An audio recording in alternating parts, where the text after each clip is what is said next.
সৰল অসমীয়া ভাষাত ইছলাম শিকিবলৈ বিচাৰে নেকি? তেনেহ'লে চিন্তাৰ কাৰণ নাই। আপোনাৰ হাতলৈ আহিল এখন বিশেষ গ্ৰন্থ, ফতৱায়ে নাজমুছ শৰিয়াহ, এখন ইছলামিক গ্ৰন্থ। সহজ সৰল অসমীয়া ভাষাত আপুনি ইছলাম শিকিবলৈ বিচাৰি আছিল নেকি?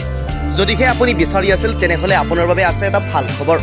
ইতিমধ্যে দৰং জিলাৰ ঐতিহাসিক পথৰুঘাটৰ হাফিজ কাৰী মৌলানা মুফতি ইনজামুল হক মিছবাহীয়ে লিখি উলিয়াইছে এখন ইছলামিক গ্ৰন্থ।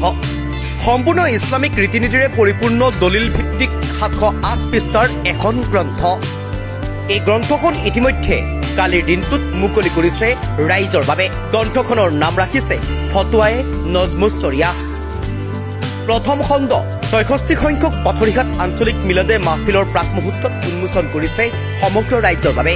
পথৰুঘাটৰ সুসন্তান হাফিজ কাৰী মৌলানা মুফতি ইনজামুল হক মিছবাহীয়ে লিখি উলিয়াইছে 708 পৃষ্ঠাৰ এই গ্ৰন্থখন। উন্মোচনী অনুষ্ঠানত উপস্থিত থাকে মুখ্য অতিথি হিচাপে ডক্টৰ মুবাশ্বিৰ মিছবাহী, মুফতি মিছবাহ উদ্দিন মিছবাহী, মুফতি আতাউৰ ৰহমান মিছবাহীৰ লগতে মিৰ্জা গিয়াছ আহমেদ।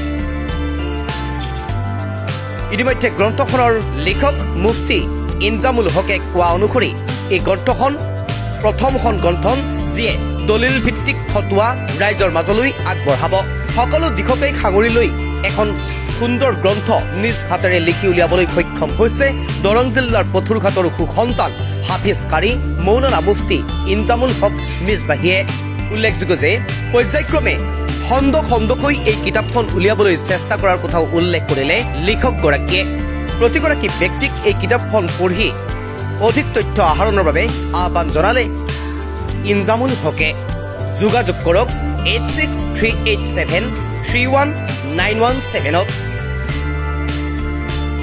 ইতিমধ্যে কম মূল্যতেই এই কিতাপখন ৰাইজৰ মাজলৈ আগবঢ়োৱাৰ কথা উল্লেখ কৰিছে হাফিজ কাৰী মৌলানা মুফতি ইনজামুল হক মিছবাহীয়ে।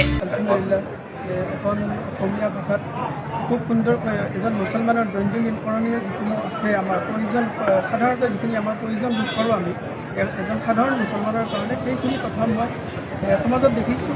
আমাৰ প্ৰয়োজন হৈছে, আমাৰ ইছলামী সমাজখন বহুত পিছ পৰি গৈছে পঢ়া লিখাৰ ক্ষেত্ৰত। আমাৰ ইছলাম সমাজ প্ৰায় দেখিছোঁ আমাৰ মুছলমানসকলে কিতাপ নপঢ়ে। তো এইখিনি সময়ত আমাৰ যিখিনি প্ৰয়োজন বোধ কৰিছোঁ এইখিনি কথাকে মই সাঙুৰি যি এখন কিতাপ লিখিছোঁ, 712 পেজ হৈছে। এইখন 712 পেজ কিতাপত মই একত্ৰিত কৰি বহুত পুৱাই মই এখন কিতাপৰ দিছোঁ, যিখনৰ নাম হৈছে ফতৱায়ে নাজমুছ শৰিয়াহ। আলহামদুলিল্লাহ আজি মুফতিয়ান ইকৰামসকলৰ উপস্থিতিত এইখন উন্মোচন কৰা হৈছে। মই অসমবাসীক এইখন কিতাপৰ বিষয়ে মই এইটো কথাই মই ক'ব বিচাৰিম যে এইখন আপোনালোকে পঢ়িব, অৱশ্যেই পঢ়িব। আপোনালোকৰ দৈনন্দিন জীৱনত যিখিনি সমস্যাৰ সন্মুখীন হয় আপোনালোকে ইয়াত সমাধানখিনি গোটেই দলিল সহকাৰে আপোনালোকে পাব।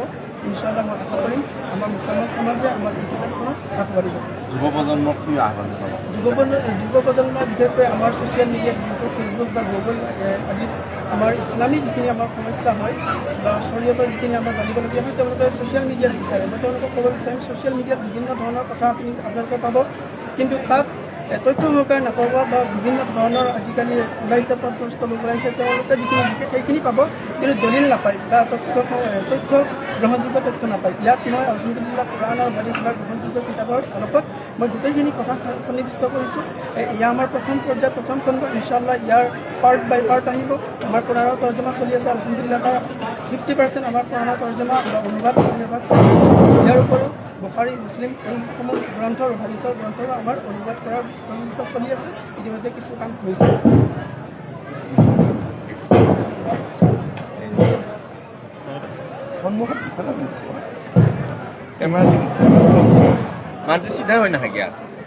পাথৰিঘাট আঞ্চলিক মিলাদে মেহফিলৰ আজি দ্বিতীয় দিনৰ যি কাৰ্যসূচী আছিল, এই কাৰ্যসূচীৰ এটা অন্যতম কাৰ্যসূচী আছিলে এখন গ্ৰন্থ উন্মোচন।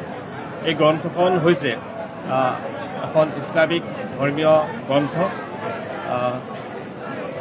পবিত্ৰ কোৰাণ আৰু হাদিছৰ যিবোৰ কথা, সেইবোৰ কথা পৃথিৱীৰ বিভিন্ন ভাষাত মুফতি বা মুহাদ্দিছসকলে অনুবাদ কৰিছে, কিন্তু আমি অসমীয়া ভাষাত পবিত্ৰ কোৰাণ আৰু হাদিছৰ যিবোৰ কথা আছে সেইবোৰ কথা পঢ়িবলৈ আমি মানে এখন গ্ৰহণযোগ্য কিতাপ আমি যিহেতু অসমত পোৱা নাই, আৰু সেই হেতুকে আমি যিখন কথা আজি উন্মোচন কৰিছোঁ এইখন গ্ৰন্থ সেই ধৰণৰ কিতাপ, যিখন কিতাপে অসমীয়া ভাষাৰ মুছলমান ধৰ্মৰ লগতে আন আন ধৰ্মাৱলম্বী লোকসকলকো যে ইছলামৰ কিছু শৰীয়তৰ কথা বা ইছলামৰ ধৰ্মৰ কথা মানুহে সহজে বুজি পোৱাকৈ অসমীয়া ভাষাত লিখা হৈছে।